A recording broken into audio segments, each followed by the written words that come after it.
안녕하십니까, 끼많은 남자 끼만입니다. 나에 대한 사랑이 식은 걸까? 혹시 딴 여자 생겼나? 이런 문제로 고민하시는 분들을 위해 오늘은 남자에게 사랑받는 여자들의 비결을 준비해 보았습니다. 남자에게 365일 사랑받을 준비가 되셨다면 채널 고정! 야, 너도 연애할 수 있어.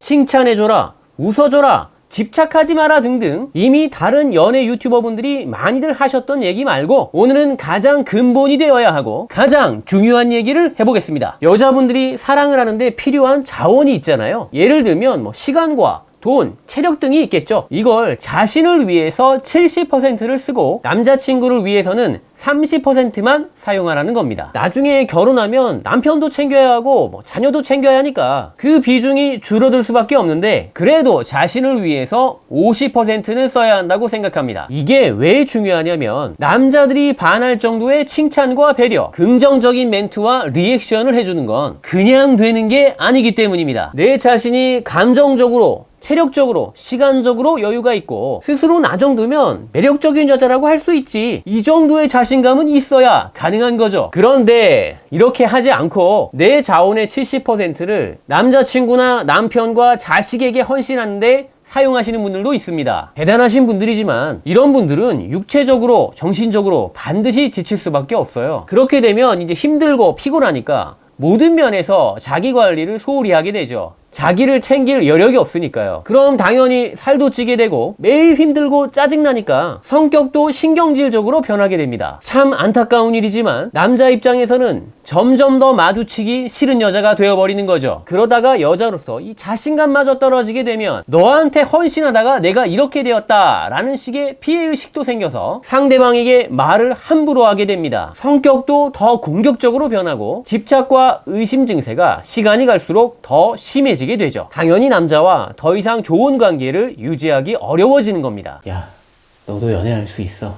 반면에 그 70%를 내 자신을 위해 투자하시는 분들은 이렇습니다. 요가와 수영도 다니면서 몸매도 가꾸시고 체력도 키우십니다. 독소 빼는 차를 마시면서 온몸에 붓기도 빼주시고요. 독서 모임이나 이 명상도 하면서 교양도 쌓고 긍정적인 마음도 키우시죠. 스트레스 받는 일이 있을 땐 친한 친구와 커피를 마시면서 수다를 떨거나 매운 음식으로 확 풀어버리십니다. 정기적으로 피부과 다니면서 얼굴 잡티도 빼시고요. 가끔씩 마사지샵 가서 전신 마사지도 받으시죠. 이게 진짜 피로를 확 풀어주거든요. 성격이 저절로 좋아진다니까요. 요즘 비싸지 않으면서도 잘해주는 데 많아요. 또 가끔씩 계절 바뀔 때마다 예쁜 옷과 액세서리도 사서 자기 자신을 예쁘게 가꾸시죠. 이렇게 평소에 스스로를 관리하시는 분들은 계속 매력적으로 보여질 수밖에 없죠. 그러니까 만나는 남자들마다 그 남자들에게 대우받고 사랑받을 수밖에 없는 겁니다. 외모와 내면, 성격 모두 긍정적이고 매력적으로 업그레이드 되니까 시간이 가고 나이가 들어도 스스로에게 자신감이 생기죠. 이 또 자신감이 매력 포인트거든요. 이 여자의 자신감이라는 건 여자의 매력을 한 10배는 업그레이드 해주신다고 보시면 됩니다. 그렇게 되면 남자친구나 이 남편 아는 사람들 입에서 이런 얘기가 나오게 됩니다. 자기 여자친구 지난번 모임할 때 보니까 갈수록 예뻐지더라. 잘 좀 해줘. 어디 가면 남자들이 가만 안 놔두게 생겼어. 남자들은 이런 얘기를 주변 사람들한테 듣게 되면 본능적으로 위기의식을 느끼면서 예전보다 더 자주 연락하려고 노력하고 애정 표현도 더 신경 써서 해주려고 합니다. 또 너는 내 여자라는 걸 확인하고 싶어 하면서 깊은 스킨십도 더 적극적으로 더 자주 요구하게 되죠. 왜 얼굴이 빨개지죠? 남자들은 본능적으로 그렇게 하게 되어 있어요.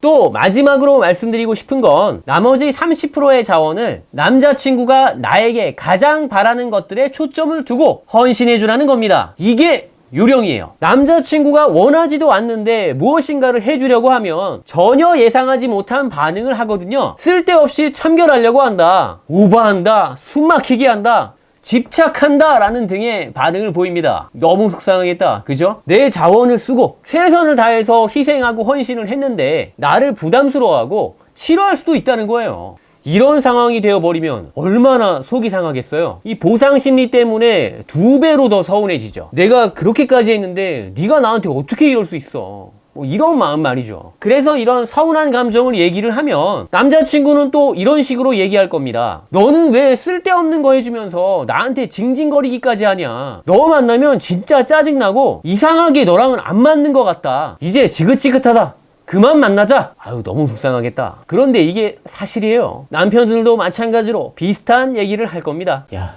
너도 연애할 수 있어. 그러니까 연애를 하든지 결혼 생활을 하든지 내 자신의 매력도를 높이고 정신적으로, 육체적으로, 시간적으로 여유를 갖는데 더 비중을 늘려가시길 바랍니다. 그렇게 내 스스로를 잘 관리를 해서 남자친구 만날 때 최상의 컨디션으로 만나신다면 시간이 지나도 당신에게 더 깊숙하게 빠져들 수밖에 없겠죠. 저녁 때 일 끝내고 퇴근해서 돌아온 남편 만나실 때도 마찬가지고요. 남편 퇴근해서 현관문 열자마자 신발도 벗기 전에 음식물 쓰레기 봉투 쥐어주시면 어떤 기분일까요? 이게 잘못된 건 아닌데 기분이 좀 그렇죠. 대신에 딱 보자마자 우리 남편 고생 많았어, 보고 싶었어 라고 하면서 뽀뽀도 해주고 꼭 안아주기까지 하면 어떤 기분일까요? 결국 남자 마음은 당신하기 나름이라는 거죠. 오늘부터 한번 바꿔보시면 어떨까요? 다음에 또 봐요. 안녕.